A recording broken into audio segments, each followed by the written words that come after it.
I was just admiring with the other speakers here. I'm one of the non-Greeks speaking. And my background, so I'm with Techstars.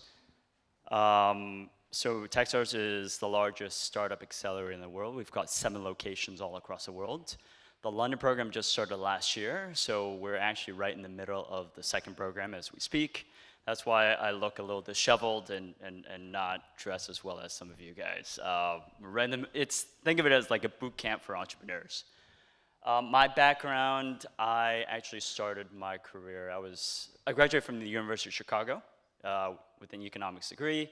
I went to the then I went to United States Army for about 2.5 years. So I was stationed in Korea. So pretty strict, very, very prompt type of guy. Then I left the military and went to management consulting. So if you guys are in the corporate place, I was there before. So I was at Deloitte and Booz Allen for about 2.5 years. And then I came here to London to do London Business School. So you might not remember me. I was in the back heckling you. But Yorgos was one of the professors in my class. During that time at LBS, I was also an investment banker. So I worked at Nomura in the UK M&A desk. So I've seen all the different sides of corporate. So after LBS and after 80,000 pounds in debt, as you probably well know, I said no to the investment banking offer and actually started my own business. And so thanks to Deloitte, I was actually part of their incubator, and I was part of their incubator and did my business there. My last business actually was pitched to Techstars. So we were at that point bootstrapping, not really going anywhere. We had a really fantastic team. Applied to Techstars in New York, didn't get in. Well, they flew to New York for the interview, didn't get in. But when I said, hey, I'd love to work for Techstars, they said, we like you, we don't like your business. Why don't you actually come and work for us instead? So that's kind of how that happened. And I moved to New York, worked for Techstars there, and then came back over here. So before we get into kind of the Q&A and some of the kind of tactical stuff and what you guys can do, because I think the general sentiment around the room is most people are really thinking about, most people kind of have an idea or really thinking about, should I do this? Should I jump out of my corporate kind of handcuffs, that type of thing. What I want to say is there's a big reason why I love London, and I think London is a fantastic place to do a business. I grew up all across the world. I lived in Hong Kong, I lived in Singapore, I lived in Taiwan, I lived in Chicago, I lived in New York. London is, for me, by far the best place to do business. I think, one, it's the diversity of opinions and ideas. I mean, I think I looked at a statistic about 3 weeks ago. The world's top 50 universities, more of them are here in London per city than any other cities in the world, including London Business School as well. So you can tap into those ideas. You can really get a reflection from your mentors on what your business ideas are and have them poke holes. And this city is by far richer than any other city I've ever been in. It's also the diversity in the labor pool. So, for example, if you want a business guy or you want a developer, you can reach not only to the UK labor pool, but you've got the richness of everybody else in the EU. So Spain, Portugal, Greece, not to mention some of the Baltic countries, not to mention kind of in the middle, France and Germany. They're just so rich and so diverse of a labor pool that UK is a natural draw to them. The third thing for me is the tolerance. And it's a bit of a softer thing, but I'm gonna explain it to you this way. I'm an immigrant, right? I speak with an American accent. If you just hear my accent, you just think American. But if you see who I am, I'm Chinese. The deck is sometimes stacked against me, being an immigrant. And being in a country where it is tolerant, right? Where gay marriage, for example, was just accepted last night. Where it's okay to be different. That actually makes a big difference. Because no one's gonna judge me based off of my race or my skin color. People are gonna judge me based off of who I am, what my values are, and whether I can build a damn good business. And I actually find that quite freeing. I really do. And that's why I choose to build my business here. And then some of the other things, the more tangible things are, the common law system really helps out in building business. Fundraising is actually quite easy here compared to where it was a couple years ago. I wouldn't ever say that it's competitive to the US, and New York, more specific to, is kind of where I've worked. But the ability to raise angel capital is much, much more easy here because of EIS and SEIS. And now that we're taking a look at kind of later stage capital, seed, not seed, but it's kind of Series A, Series B, it definitely is a lot more easy here than it's been for many, many, many years. So for those type of levels, really London is a fantastic place to be, and that's kind of why I chose kind of here to be building my business. So I think the tactics, why don't we really talk about a couple of tactics before kind of going into the more specific things. Okay, so if you're thinking about building a business, just build a business. Don't think about it. Like, actually just do it.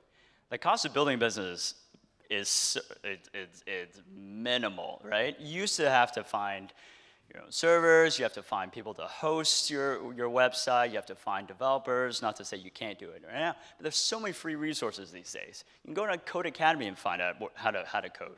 You can go on AWS, Amazon Web Services, and have them host your website. The cost of building a business is so tremendously low. There's no excuse not to jump in to do it. And for you guys that are actually in the corporate jobs who have this idea and say, look, I don't want to quit my job and put myself at risk, you don't have to. Just jump in, build something. Get a couple guys together, say, hey, let's try something and build something for a week and 2 weeks and let's give it a go. I think another thing is know when to fail. So, know when to fail. A lot of people actually, when they build businesses, they grind it out. And there's nothing wrong with grinding out because I think you do have to grind it out. But you have to also know when to fail, right? So give yourself a time limit. If something doesn't work for about a month or 2 months, try a different idea. Especially, again, if you're in corporate positions, try a different idea out. Try another different idea out. The faster you fail is the faster you can get to something successful. Seriously. Third thing is utilize the resources around you. There are so many people. Okay, this is Saturday. The weather is beautiful out there, right? Most people would not be sitting in a room like this. There's no sun. Why are people here? Because they actually want to give back to the startup ecosystem, and they actually want to be involved in this. You've got lots of mentors and community around you of people that want to help out, and not to mention the greater London. So definitely utilize mentors around you, people that want to help you out. Give advice, or get advice, right? Get people, enlist people to help you out. Definitely do that. Don't build something in isolation. Actually enlist as many people around you as possible. So the last thing I want to say with building something quick is speed. What we see at Techstars is slow kills. The only advantage that you have over big corporates is the fact that you can be nimble and that you can move fast. And if you think like a corporate when building a business, you will ultimately fail. I would say that, unless you're building enterprise sales and you've got great enterprise sales contacts and you can sell. Speed is what will be successful. So make sure whatever you do, if you build something, great, build it fast, fail fast, find something new, build it again, and then iterate that loop until you get to something successful. And when you do have something successful, you can try to raise fundraising and then actually hopefully build a business for you to quit your corporate job and kind of go there. I guess the last thing one last thing, I told you I could go on and on, is that for me, the reason why I'm so passionate about actually building businesses is I think there's no nobler pursuit. I think it's not lost on me that Europe is actually in a recession. And the only way to get out of this is to actually, pull our socks up and actually build something on our own. Because the job market isn't the way it used to be. And if you can't count on yourself and say, you know what, instead of complaining about not getting a job, I'm going to build my own job and I'm going to employ other people so that they can actually have a career, for me that is noble. And I really implore you guys to start doing that because you can give yourself a job, you can give yourself a career, and you can also help the people around you as well. So, good luck.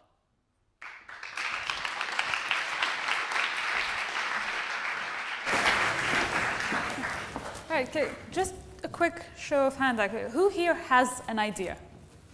Sort of an idea, something they'd like to try out. So come on, there's more than that.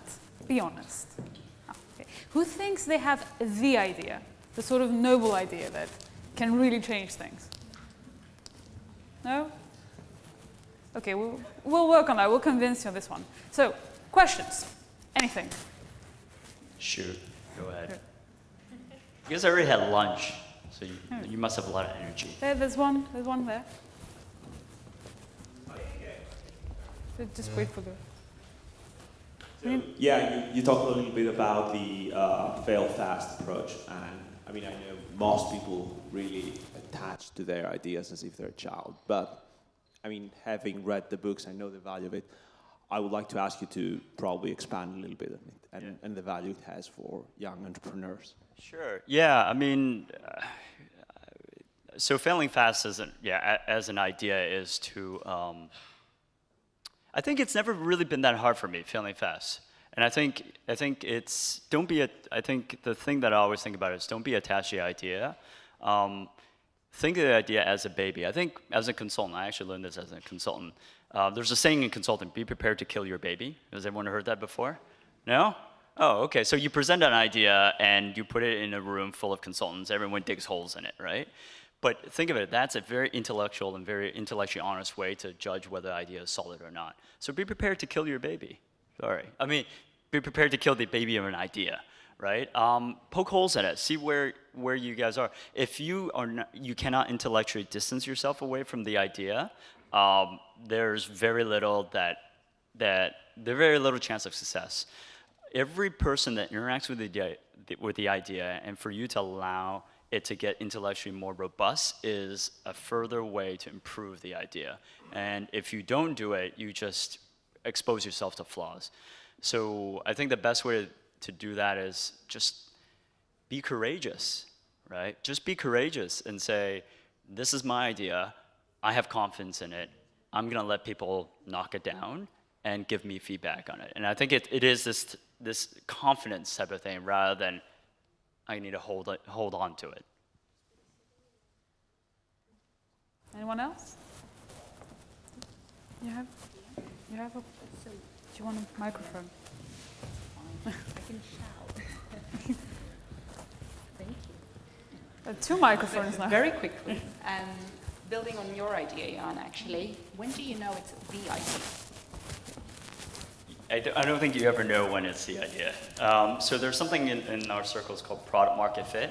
So when the product that you're building fits with the market and the market buys the product, that's the holy grail. That never happens.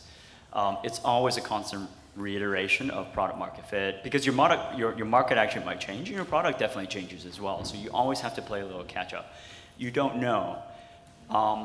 And that's why I don't think you will ever get to that. And it's always in pursuit of that. That's a goal. But I think to answer your question, I think that's why it's actually good to build a business that you know something intimate about it. And so in the startup circles, it's called scratching your own itch. It's something that you know, it's a problem you've experienced, it's a pain you've experienced, and you get the problem on an intellectual level and on an emotional level, and that will enable you to actually build a better product market fit product faster. That's something you have to think about. So you will never know, but if you are scratching your own itch, I think you have a better understanding of that point better than anybody else. For example, let me give you Mark Zuckerberg with Facebook, right? There's nobody else in the world that could have done it. Some people tried. MySpace was around. Friendster. Does anyone remember Friendster? Yeah? Friendster? I had Friendster. It died. There were many other things. I never did MySpace. But Mark there was something that he knew, right? There was some human behavior that he understood, and he could develop that in a product better than anybody else. There were so many other social media sites, I remember, social networks around that time. But it's his understanding to get to that, and that's just something he has. So scratch your own itch. Don't pursue a business because it's a big market. It's $5 billion, so I'm gonna go do it. WhatsApp, $19 billion, got sold for $19 billion, so I'm gonna do another WhatsApp. That's the worst way to build a business. Do it because you actually know there's a pain that exists.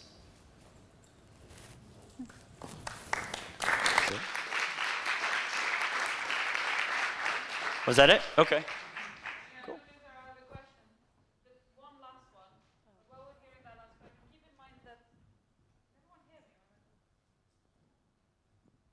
Okay, just keep in mind that we are going to ask you to find your own itch because we've got the workshops coming up. So you're going to have to start thinking about the sort of stuff that, that gets you going.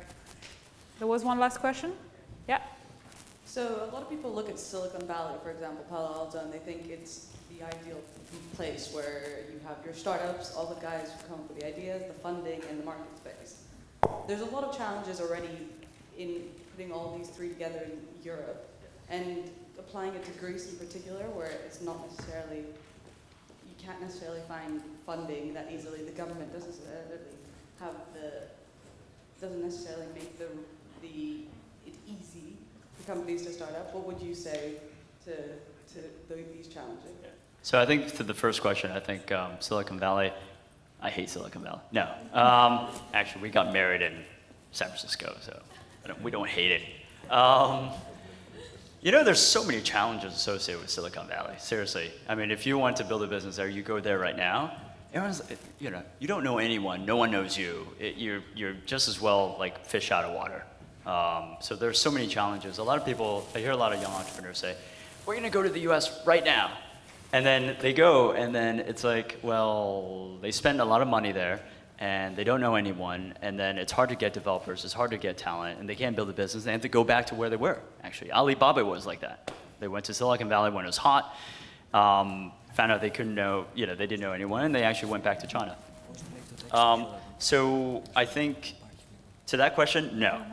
And that's why I'm actually, I love it here in London, and I'm committed to London, because I actually don't believe that you cannot, you cannot recreate a startup community in somewhere else other than Silicon Valley, right? So if I have some say in it, and I'll be damn sure to try to make this as good as it can be, because some people don't want to be in Silicon Valley, and it's not fair. So your second point is Greece. I don't know Greece very well. I'm sorry. I've been to Cyprus once, but that's okay, right? Yeah, okay. Yeah. I don't know. I just didn't know whether that was like an okay thing to say. I've never. Now I have to go. Yeah, I've never been to Greece. So I definitely, you know, to the point of just Greece and economic challenges. I mean, it's hard, right? On the flip side, if you think about it, if you have a little bit of funding, it's cheaper to hire talent, it's cheaper to rent office space. Here, office space is £350 per desk. Developer is probably about 20, 30, 35,000 a year. Maybe, well, junior. Maybe over there it's cheaper. I don't know. Maybe over there is much cheaper. Office space is probably a lot cheaper in euros, if not half as well. So the funding is the only concern, right? So, you know, there are opportunities, I guess is really what I'm trying to say, where when I did my own startup, I actually hired Spanish developers because there was a recession there, and they were extremely talented. They wanted a chance, they were hungry, and that was awesome. So I think where there are challenges, there are also opportunities. It's actually a misnomer, this whole, there's a Chinese letter or Japanese letter that says, challenge also means opportunity. It doesn't, I can tell you. Has anyone heard that before? Okay, it doesn't. I mean, I'm like, why do you I'm say sure that? there's a tattoo of that somewhere. Yeah, someone has a Thanks, round yeah. tattoo of it. So anyway, so that would be how I would say it. I mean, don't let that stop you. Definitely there's a funding issue, but don't let that stop you because there are different opportunities.